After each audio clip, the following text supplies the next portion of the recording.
Tua palavra é lâmpada para os meus pés, Senhor.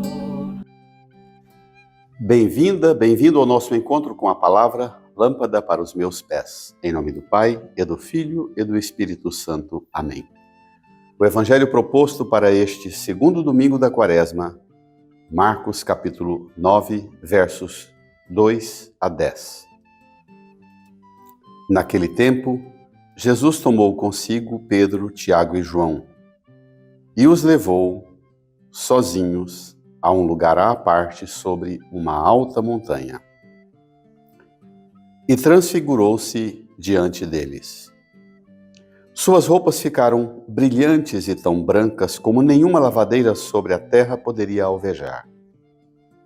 Apareceram-lhe Moisés e Elias e estavam conversando com Jesus.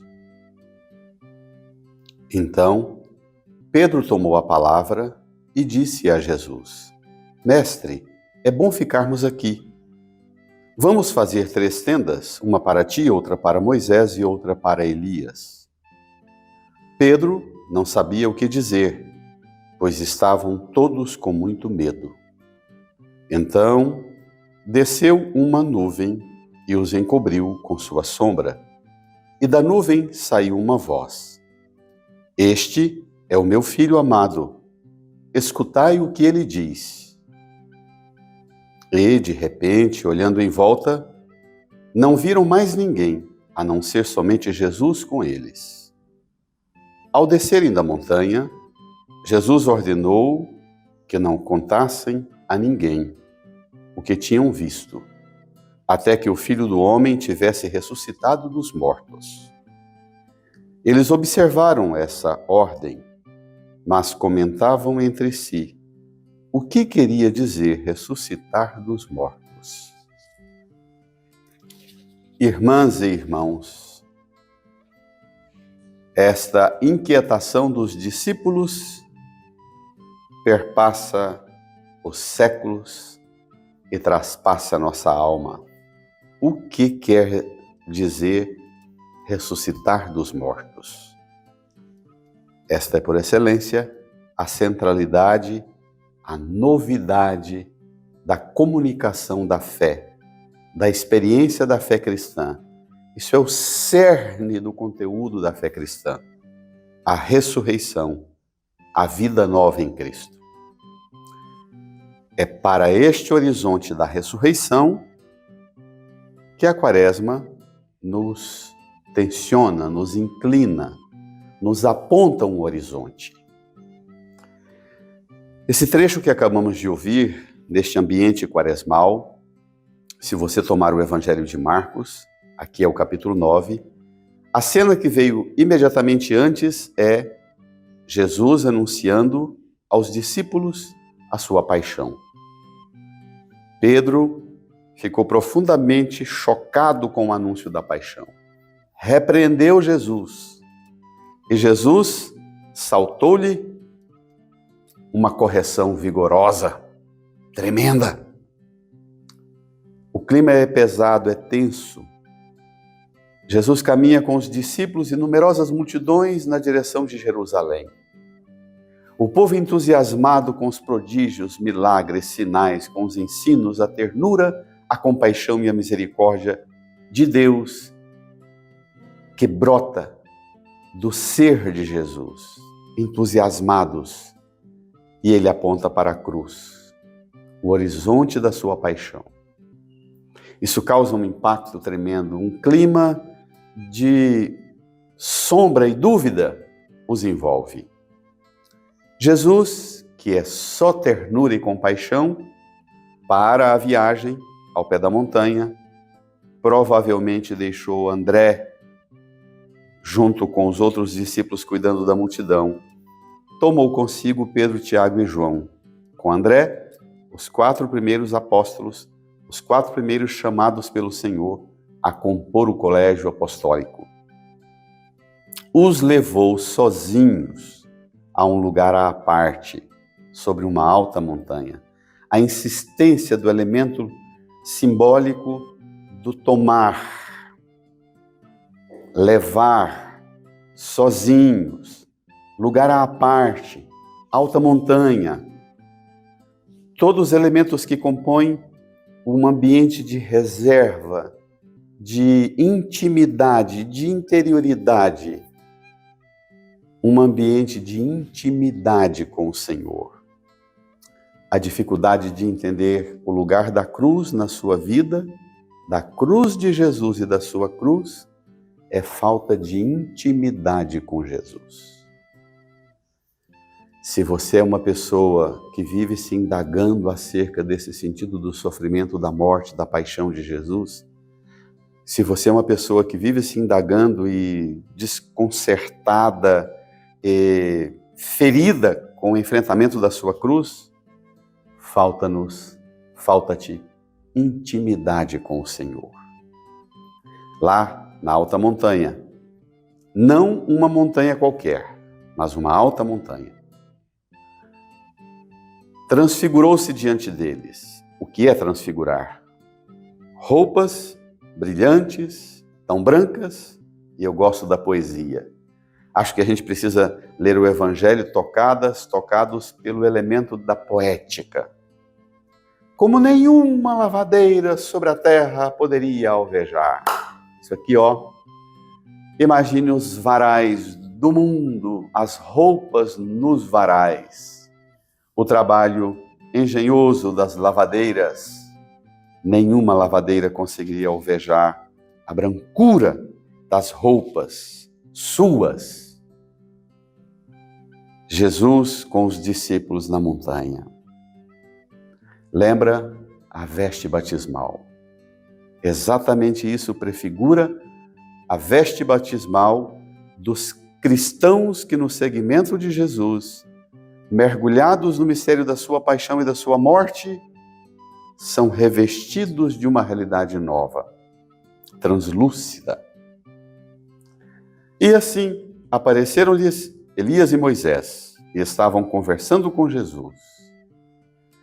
É o mesmo que dizer, apareceu a Bíblia, apareceu a palavra de Deus. Moisés e Elias representam o Pentateuco, o livro da lei e todo o resto do Antigo Testamento. Mas Moisés e Elias, junto com Enoque, representam também os três personagens do Antigo Testamento que não conheceram a corrupção da carne. Foram arrebatados ao céu, não há registro de que morreram e apodreceram aqui. Como muitos duvidam do dogma da Assunção de Maria, assunta aos céus, ela não conheceu a corrupção da carne, pensando que isso não é bíblico. É bíblico. Moisés, Elias e Enoque são três personagens que não conheceram a corrupção da carne. E olha que coisa linda. A palavra e a carne, que não se corrompeu, não se corroeu. Moisés e Elias representam exatamente a carne não corroída, a carne redimida, a carne assunta aos céus, levada aos céus da parte de Deus. E a palavra, a carne que não se corrompeu, e a palavra que não envelhece, não caduca. Estavam conversando com Jesus. Então Pedro tomou a palavra e disse a Jesus: Mestre, é bom ficarmos aqui. Vamos fazer 3 tendas, uma para ti, outra para Moisés e outra para Elias. Domingo passado a gente meditava o mistério das tentações de Jesus no deserto. Nós poderíamos dizer aqui que Jesus no deserto enfrenta as tentações na escassez. Aqui Pedro sofre a tentação na abundância e na fartura translúcida da glória do céu e da bênção da terra. Porque de cima dessa montanha se avista o Vale do Jordão, o pedaço, as fatias de terra de Zabulon e Neftali, os pedaços de terra mais férteis do mundo, no Vale do Jordão. Pedro é tentado na fartura, o que Jesus foi tentado no domingo passado na escassez do deserto. Pedro quer tenda, Jesus quer Pedro para fazer dele material de construção da igreja, pedra da construção de uma igreja sólida, firme, duradoura. Ele quer acampamento de férias. Tem gente que quer que a igreja seja um acampamento de férias, uma tenda provisória. Pedro não sabia o que dizer, pois estavam todos com muito medo. Religião do medo é também religião da fuga. Todo mundo que quer fazer da religião, da igreja e do cristianismo uma religião para fugir dos problemas, estraga a sua experiência de fé e estraga a religião. A religião verdadeira, cristã, não pode ser nem do medo e nem da fuga da realidade. Ao contrário, a religião e a experiência na fé tem que ser o que acontece agora. Então desceu uma nuvem e os encobriu com sua sombra, e da nuvem saiu uma voz: este é o meu filho amado, escutai o que ele diz. Escutar. Essa é a identidade principal do discípulo e da igreja. Escutar. Escutar Jesus. No batismo, a voz do céu disse: tu és o meu filho amado. O Pai falando para Jesus. Aqui no Monte da Transfiguração, a voz do Pai fala para que os que querem tirar Jesus do caminho da cruz escutem Jesus. Este é meu filho amado, escutai-o. E de repente, olhando em volta, não viram mais ninguém a não ser somente Jesus com eles. Ao descerem da montanha, Jesus ordenou que não contassem a ninguém. Retoma o segredo messiânico. Não contassem a ninguém o que tinham visto até que o Filho do Homem tivesse ressuscitado dos mortos. Eles observavam essa ordem, mas comentavam entre si o que queria dizer ressuscitar dos mortos. Primeira nota: a Eucaristia, que nós celebramos todos os domingos, é um subir a montanha, para sermos, pela palavra e pelo dom da Eucaristia, capacitados e qualificados a descer da montanha e a enfrentar a realidade e transformar a realidade segundo o coração de Deus.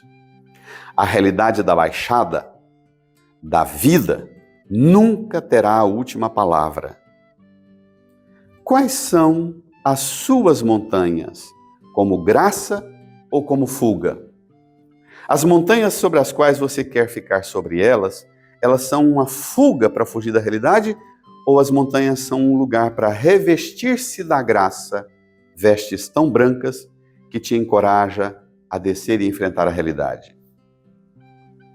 A vida eterna, a ressurreição, o fim último do homem e da mulher, falar, anunciar a centralidade da ressurreição dos mortos e escutar Jesus é o que a igreja deve se ocupar e não mais com outra coisa.